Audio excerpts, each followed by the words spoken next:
வணக்கம் நேயர்களே, இது 3வது வீடியோ. இதுக்கு முன்னாடி நான் 2 வீடியோ போட்டிருக்கேன். அதில் நிறைய கன்னடா வேர்ட்ஸு, அந்த வேர்ட்ஸை யூஸ் பண்ணி எப்படி சென்டென்சஸையும் மேக் பண்ணுறதுன்றதையும் நான் ஆல்ரெடி சொல்லி கொடுத்துருக்கேன். முக்கியமாக செகண்ட் வீடியோவில் சொல்லி கொடுத்துருக்கேன். ஃபஸ்ட் வீடியோ, செகண்ட் வீடியோ இது வரைக்கும் நீங்கள் பார்க்கல அப்படின்னா நான் லிங்க் வந்து டிஸ்கிரிப்ஷன்லேயும் ஃபஸ்ட் கமெண்ட்லேயும் நான் போடுறேன். மறக்காமல் அதை ஃபஸ்ட்டு போய் பாருங்கள். இப்போ நம்ம இந்த வீடியோக்குள்ளே போகலாம். நான் ஒரு சில வார்த்தைகளை வந்து நான் ஆல்ரெடி போர்டில் எழுதி போட்டிருக்கேன், வாங்க பார்க்கலாம். ஸோ இந்த பக்கம் இருக்கிறது தமிழ், இது கன்னடம். இப்போ இங்கே ஃபஸ்ட்டு கொடுத்துருக்க வேர்டு என்னன்னு பார்த்தீங்கன்னா மேலே. இப்போ மேலேன்னு நம்ம தமிழில் சொல்லுவோம் இல்லையா, அதை கன்னடாவில் அவங்களும் மேலேன்னு தான் சொல்லுவாங்க. மேலே அப்படின்னு சொல்ல மாட்டாங்க, மோஸ்ட்லி மேலே அப்படின்னு சொல்லுவாங்க. ஸோ நம்ம படிக்கும்போதே கற்றுக்கும் போதே மேலே அப்படின்னு கற்றுக்கிறது நல்லது. ஸோ மேலே அப்படின்னா அப், மேலே அப்படின்னு அர்த்தம். கீழே, கீழே, கீழே, கீழே அப்படின்னு நம்ம தமிழில் சொல்லுவோம். இங்கே கிழகே, கிழகே, கிழகே அப்படின்னா கீழே அப்படின்னு அர்த்தம். முன்னாடி, ஃப்ரண்ட் அப்படின்னு சொல்கிறதுக்கு கன்னடாவில் முந்தே, முந்தே. பின்னாடி அப்படின்னு சொல்கிறதுக்கு ஹிந்தே, பின்னாடி அப்படின்னு சொல்கிறதுக்கு ஹிந்தே. முன்னாடி முந்தே, பின்னாடி ஹிந்தே. எதிர், அதாவது ஆப்போசிட், எதிரே அப்படின்னு நம்ம சொல்லுவோம்ல, அங்கே எதிரு, எதிர்கடை. அதாவது இந்த கடைன்றதுக்கு நான் வர்றேன். ஃபஸ்ட்டு எதிரு அப்படின்னு நீங்கள் கற்றுக்கோங்க. எதிரு, எதிரே. எதிர் அப்படின்னாலே ஆப்போசிட் தான் அர்த்தம், சரிங்களா? நேரா அப்படின்றது ஸ்ட்ரைட். கன்னடாலையும் பார்த்தீங்கன்னா ஸ்ட்ரைட்டுக்கு நேராக தான், நேரா இல்லை நேரா ஹோகி, நேரே அப்படின்ற மாதிரி சொல்லுவாங்க. பேச்சு வழக்கில் ரெண்டுமே இருக்குது. நேரா ஹோகி அப்படின்னும் சொல்லுவாங்க, நேரே ஹோகின்னும் சொல்லுவாங்க. ரெண்டுத்துக்குமே ஸ்ட்ரைட்டுன்னு தான் அர்த்தம், நேரா அப்படின்னு தான் அர்த்தம். இப்போ லாஸ்ட் வீடியோவில் நீங்கள் பார்த்துருந்தீங்கன்னா ஒன்று உங்களுக்கு தெரிஞ்சிருக்கும். ஈ கடை ஆ கடைன்னு நான் ஒன்று சொல்லி கொடுத்துருப்பேன். ஈ அப்படின்றது பார்த்தீங்கன்னா இந்த அப்படின்ற அர்த்தம் வரும். ஈ கடை அப்படின்றப்ப நான் சொல்லி கொடுத்துருப்பேன் இந்த பக்கம். ஆ கடை அப்படின்றது, ஆ அப்படின்னா அந்த,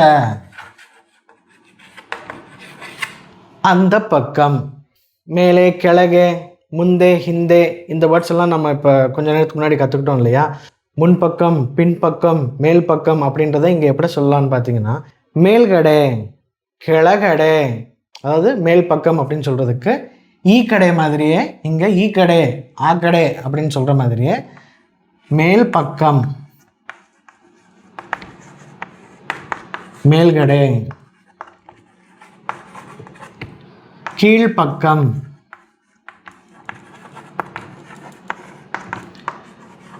கிழகடை. எதிர்பக்கம் அப்படின்னு நம்ம எப்படி சொல்லலாம்? ஈஸி தான், எதிர்கடை, எதிர் பக்கம்,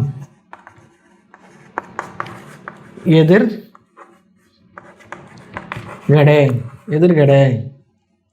அப்போ பின்பக்கம் சொல்கிறதுக்கு, பின்னாடி அப்படின்னு சொல்கிறதுக்கு என்னன்னு பார்த்தோம்? ஹிந்தே அப்படின்னு பார்த்தோம். ஹிந்த கடை முடிஞ்சு. பின் பக்கம்,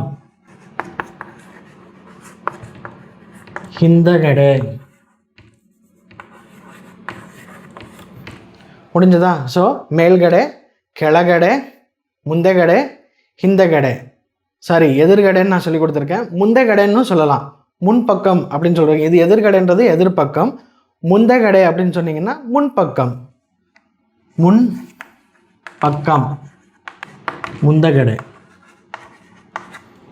ஈஸியாக இருக்கா? ஓகே, இப்போ இந்த வேர்ட்ஸ் எல்லாம் பார்த்துட்டிங்கல்ல, நோட் பண்ணி வச்சுக்கோங்க. நம்ம அடுத்த செட் ஆஃப் வேர்ட்ஸ் பார்க்கலாம். அதுக்கப்புறம் இந்த வேர்ட்ஸும் நம்ம இதுக்கு முன்னாடி படித்த வேர்ட்ஸையும் வச்சு எப்படி சென்டென்ஸ் மேக் பண்ணலாம் அப்படின்றதையும் பார்க்கலாம். ஓகேங்களா? வாங்க போகலாம். இப்போ அருகில், நம்ம தமிழில் வந்து பக்கத்தில் அப்படின்னு நம்ம சொல்லுவோம். இன்னொரு வேர்டு அருகில்னு இருக்குது. ஸோ இங்கே அருகில் அப்படின்னு சொல்கிறதுக்கு ஹத்திர, ஹத்திர அப்படின்னு சொல்லுவாங்க. ஹத்திர அப்படின்னா பக்கத்தில் அப்படின்னு அர்த்தம். இப்போ நெக்ஸ்ட் வேர்டு பார்த்தீங்கன்னா போ அப்படின்றது நம்ம படிச்சிருக்கோம். ஃபஸ்ட் வீடியோலேயே படிச்சிருப்போம்னு நினைக்கிறேன், ஃபஸ்ட் ஆர் செகண்ட் வீடியோவில். போ அப்படின்னா ஹோகு அப்படின்னு அர்த்தம். போங்க அப்படின்னா ஹோகின்னு அர்த்தம். இப்போ போகுமா, போகுதா அப்படின்னு நம்ம கேட்கணும். அதுக்கு எப்படி கேட்கலாம் அப்படின்னா, இப்போ போகுமா, போகுதா, போகுமா இல்லை போகுதா அப்படின்னு கேட்குறதுக்கு ஹோகுத்தா, ஹோன்னா போ, குத்தா, போகுத்தா அப்படின்னா போகுதா அப்படின்னு அர்த்தம். இப்போ நம்ம இது வரைக்கும் பார்த்ததை வச்சும் இதுக்கு முன்னாடி பார்த்ததை வச்சும் ஒரு சென்டென்ஸ் உங்களால் மேக் பண்ண முடியும். அது என்னன்னு பார்க்கலாமா? இப்போ எக்ஸாம்பிளுக்கு, இந்த பஸ் சில்க் போர்டுன்னு ஒரு ஏரியா இருக்குது பெங்களூரில். சில்க் போர்டு போகுமான்னு கேட்கணும். கேட்க முடியுமா? கன்ஃபார்மாக கேட்கலாம். எப்படி? இந்தன்றதுக்கு நம்ம இப்போ தான் பார்த்தோம் ஈ அப்படின்னு பார்த்தோம். ஈ பஸ்ஸுக்கு பஸ்ஸுன்னே வச்சுக்கலாம். ஏன்னா யாருமே வந்து பேருந்து நீங்கள் யூஸ் பண்ணுறதில்ல, அங்கேயும் யூஸ் பண்ண போகிறது கிடையாது. So he bus silk board ஹோகுத்தா, போகுமா, போகுதா அப்படின்னு கேட்குறதுக்கு ஹோகுத்தா. முடிஞ்சிருச்சா? இந்த பஸ் சில்க் போர்டு போகுமா, ஈ பஸ் சில்க் போர்டு ಹೋಗುತ್ತಾ.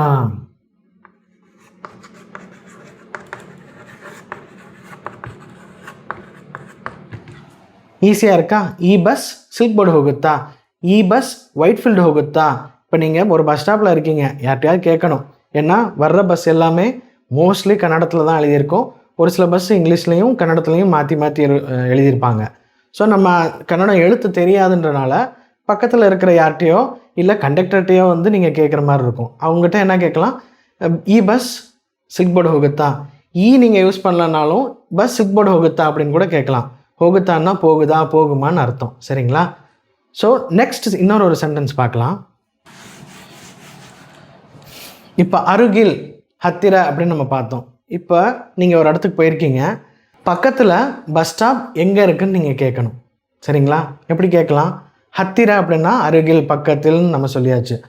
ஹத்திர பஸ் ஸ்டாப் எல்லி எங்கே இருக்கு இதே. ஹத்திர பஸ் ஸ்டாப் எல்லி இதே. பக்கத்தில் பஸ் ஸ்டாப் எங்கே இருக்கு. ಹತ್ತಿರ ಬಸ್ ಸ್ಟಾಪ್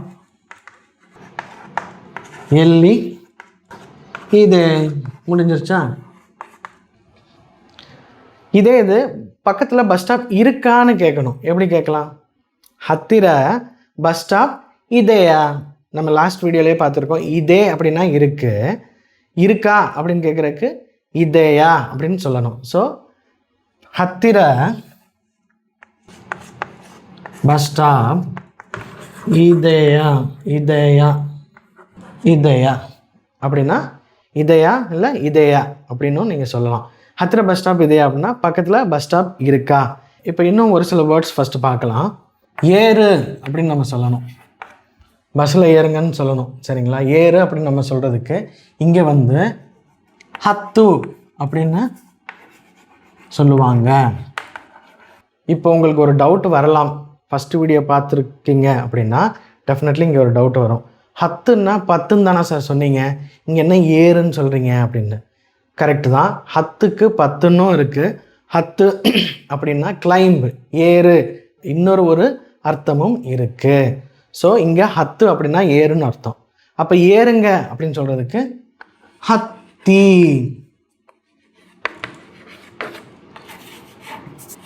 ஏறுங்க அப்படின்னு சொல்கிறதுக்கு ஹத்தி. இறங்கு அப்படின்னு சொல்கிறதுக்கு இறங்கு அப்படின்னு சொல்கிறதுக்கு இழி அப்படின்னா இறங்கு. இறங்குங்க அப்படின்னு எப்படி சொல்ல முடியும்? இழி. இப்போ ப்ரீவியஸ் வீடியோவில் நான் சொல்லியிருப்பேன், பன்னி அப்படின்னா வாங்கன்னு அர்த்தம். அது வந்து கலோக்கியெல்லாம் இன்னொரு வகையை எப்படி சொல்லுவாங்கன்னா பன்ரி அப்படின்னும் சொல்லுவாங்க அப்படின்னு சொல்லியிருந்தேன் இல்லையா? இந்த அப்படின்னா என்ன அர்த்தம்னா இங்கன்னு அர்த்தம். இங்கே இப்போ ஒரு படம் பார்க்குறீங்க, கன்னடா படம், இல்லை யாரோ பேசுகிறது கேட்குறீங்கன்னா, இல்லை ஹவுது அப்படின்னு சொல்கிறாங்க அப்படின்னா ஆமாங்க, இல்லைங்க. அப்போ இங்கே பன்ரி அப்படின்றது நீங்கள் எப்படி யூகம் பண்ணிக்கலாம் அப்படின்னா வாங்கங்க அப்படின்னு சொல்கிற மாதிரி. நம்ம 2 தடவை இங்கன்னு போடுவோம். வாங்கன்னு சொன்னாலே போதும். வாங்கங்க அப்படின்னு சொல்கிறோம்ல, பன்றி அப்படின்றது தான் அங்கே கலோக்கியலாக பேசுவாங்க. ஸோ இந்த ரீ அப்படின்னா இங்கன்னு அர்த்தம். ஸோ எடு அப்படின்றதுக்கு தகோ, எடுத்துக்கோங்க, தகோல் ரே. இப்போ நம்ம இந்த வேர்ட்ஸ் எல்லாம் கற்றுக்கிட்டோம் இல்லையா, இதை வச்சு ஒரு சில சென்டென்சஸ் மேக் பண்ணலாம். இப்போ பஸ் ஸ்டாண்டுக்கு வந்தாச்சு, ஈ பஸ் சில்க் போர்டு ஹோகுத்தான்னு கேட்டாச்சு. ஆமாம் அப்படின்னு அவங்க எப்படி சொல்லுவாங்க, ஹவுது ஈ பஸ் ஹோகுத்தே அப்படின்னா போகும் அப்படின்னு சொல்கிறதுக்கு ஹோகுத்தே அப்படின்னு சொல்லுவாங்க. ஹோகுத்தேன்னா போகும், இல்லை போகுது அப்படின்னு அர்த்தம். போகும் அப்படின்றதுக்கு ஹோகுத்தே அப்படின்னு சொல்லுவாங்க. அவங்க சொல்கிறாங்க ஹவுதுன்னா ஆமாம், நம்ம லாஸ்ட் வீடியோவில் பார்த்தாச்சு. ஹவுது ஆமாம், ஈ பஸ் ஹோகுத்தே இந்த பஸ் போகுது அப்படின்னு சொல்கிறாங்கன்னா, அதுக்கப்புறம் அவங்க இது சொல்கிறதுக்கு வாய்ப்பு இருக்குது. ஈ பஸ் ஹத்தி அப்படின்னு சொல்கிறதுக்கு வாய்ப்பு இருக்குது. ஈ பஸ் ஹத்தி அப்படின்னா என்ன அர்த்தம்? ஈ அப்படின்னா நம்ம பார்த்துருக்கோம், இந்த பஸ். ஹத்தி அப்படின்னா ஏறிக்கோங்க, இந்த பஸ்ஸில் ஏறிக்கோங்க. எக்ஸாக்ட்லி பஸ்ஸல் ஹத்தி அப்படின்னு சொல்லுவாங்க. பஸ் அல்லி ஹத்தி, ஈ பஸ்ஸல் ஹத்தி. ஆனால் பேசும்போது ஈ பஸ்ஸல் ஹத்தி அப்படின்பாங்க. ஈ பஸ்ஸல் ஹத்தி இந்த பஸ்ஸு தான். ஈ பஸ்ஸு அப்படின்னா இந்த பஸ்ஸு தான். ஈ பஸ்ஸல் ஹத்தி இந்த பஸ்ஸில் ஏறுங்க அப்படின்னு சொல்லுவாங்க. அதே மாதிரி இந்த இளிரி அப்படின்னு நம்ம பார்த்தோம் இல்லையா. இலி அப்படின்னா இறங்கு, இளிரி அப்படின்னா இறங்குங்கன்னு பார்த்தோம் இல்லையா. இப்போ நீங்கள் சில்க் போர்டுக்கு ஒரு டிக்கெட் கொடுங்கன்னு வாங்கிட்டீங்க, அதை நம்ம லேட்டராக பார்ப்போம் எப்படி கேட்குறது அப்படின்ட்டு. இப்போ கண்டக்டர் உங்கள்கிட்ட சொல்கிறாரு, இளிரி அப்படின்னா நம்ம முழிச்சிட்டு இருக்கக்கூடாது, இலி அப்படின்னா இறங்குங்கன்னு சொல்கிறாங்க. ஸ்டாப் வந்துருச்சு, ஸ்டாப் வந்திதே இளிரி அப்படின்னா ஸ்டாப் வந்துருச்சு இறங்குங்க. நிம் ஸ்டாப் வந்திதே இளிரி அப்படின்னு சொல்கிறதுக்கு வாய்ப்பு இருக்குது. நிம் ஸ்டாப் வந்திதே அப்படின்னா உங்கள் ஸ்டாப் வந்துருச்சு, இளிரி அப்படின்னா இறங்குங்க. ஸோ நம்ம இங்கே என்ன கற்றுட்ருக்கோம், இளிரி அப்படின்னா இறங்குங்க அப்படின்னு அர்த்தம். ஓகே, இப்போ நெக்ஸ்ட் இன்னும் கொஞ்சம் செட் ஆஃப் வேர்ட்ஸ் பார்க்கலாம். இப்போ தெரியும் அப்படின்னு கன்னடாவில் எப்படி சொல்கிறது அப்படின்னு பார்க்கலாம். தெரியும், கொத்து அப்படின்னு ஒரு வார்த்தை இருக்குது. கொத்து கிடையாது, கொத்து அப்படின்னா தெரியும். தெரியாது அப்படின்னு சொல்கிறதுக்கு கொத்தில்லா. ஸோ தெரியாது அப்படின்னு சொல்கிறதுக்கு கொத்தில்லா.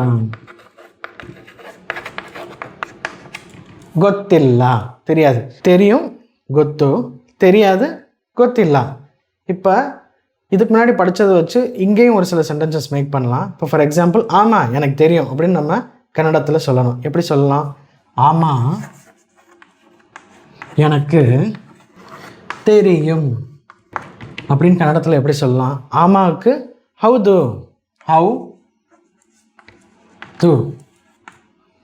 எனக்கு ನನಗೆ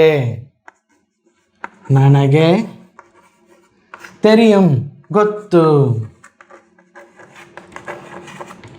இப்போ இல்லை எனக்கு தெரியாது எப்படி சொல்லலாம்? நீங்களே கமெண்ட் பண்ணுங்கள். நான் எழுத போகிறதில்ல, நீங்களே கமெண்ட் பண்ணுங்கள். இது ஈஸி தான். அடுத்த வேர்டு பார்த்திங்கன்னா ஏன் அப்படின்னு கேட்கணும். ஏன் அப்படின்றதுக்கு கன்னடத்தில் ஏகே அப்படின்னு ஒரு வார்த்தை இருக்குது. இல்லைன்னா யாக்கே அப்படின்னும் சொல்லுவாங்க. யாக்கே ஆர் ஏகே அப்படின்னா ஒய், ஏன் அப்படின்னும் அர்த்தம். எப்போ அப்படின்னு கேட்கணும். எப்போ அப்படின்னு கேட்குறதுக்கு யாவாகா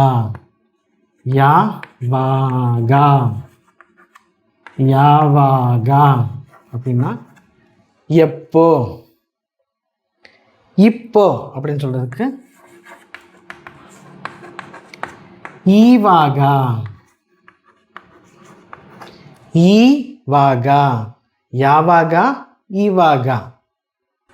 அப்போ அப்படின்னு சொல்லணும். அப்போ அப்படின்னா அப்போ அப்படின்னு சொல்கிறதுக்கு ஆவாகா, ஆவாகா, அப்போ. ஸோ ஈவாகா, ஆவாகா, யாவாகா, எப்போ. அவ்வளோதாங்க. இப்போ நம்ம ஓரளவுக்கு வேர்ட்ஸ், முக்கியமான வேர்ட்ஸ் எல்லாம் பார்த்தாச்சு. இதில் சின்ன சின்ன சென்டென்சஸும் வந்து மேக் பண்ணுறதுக்கும் நான் ஆல்ரெடி கற்றுக் கொடுத்துட்டேன். இதை வச்சும் கூட நீங்கள் நிறையா சென்டென்சஸ் மேக் பண்ண முடியும். எல்லாத்தையும் நானே சொல்லி தந்தால் உங்களோட சைடில் வந்து நீங்கள் ட்ரை பண்ண மாட்டீங்க. ஸோ நான் இதை வந்து உங்கள்கிட்டே விட்டுறேன். நீங்களே சென்டென்ஸ் பண்ணுங்கள், சென்டென்சஸ் வந்து மேக் பண்ணுங்கள். இதே மாதிரி அடுத்த வீடியோ இன்னும் நிறையா வேர்ட்ஸோட இன்னும் ஈஸியாக சென்டென்சஸ் மேக் பண்ணுற மாதிரி கண்டென்ட்லாம் ரெடி பண்ணிகிட்டே தான் இருக்கேன். சப்ஸ்கிரைப் பண்ணுங்கள், சப்போர்ட் பண்ணுங்கள், ஷேர் பண்ணுங்கள்.